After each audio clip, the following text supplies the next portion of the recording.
మీకు అసలు స్టోరీ చెప్పంగానే what was your first thought? Bro మీరు నా దగ్గరికి వచ్చారు ఈ కథకి అని ఏమన్నా అనిపించిందా, లేదా this is what the story I want to do అని అనిపించిందా? నిజంగా అయితే నాకు this is what I wanted to do అనిపించింది.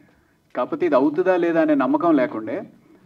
కాకపోతే ఇలాంటిది నాకు పర్టికులర్గా ఎప్పుడు అనిపించేది ఏంటి అంటే, అన్నదమ్ములు ముగ్గురు ఉంటే యూజువల్గా మనం ఇటు వెంకటేష్ గారిని కానీ, రాజశేఖర్ గారిని కానీ, చిరంజీవి గారిని కానీ ఆ క్యారెక్టర్ మొత్తం కుటుంబాన్ని భుజాలను మోసే క్యారెక్టర్ ఉంటుంది కదా, అలాంటి క్యారెక్టర్ చేయాలి అనే ఒక కోరిక ఉంటూ ఉండేది. అది నిజంగా ఈ కోబలి సిరీస్ ద్వారా అయ్యింది.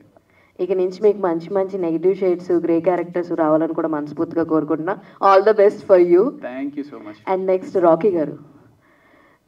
సో మీకు బేసిక్గా తెలుగు వచ్చా సార్? బాగానే మాట్లాడుతున్నారు ఇప్పుడు, బాగానే మాట్లాడుతున్నారు. Like own mother tongue Telugu అయితే కాదు కదా?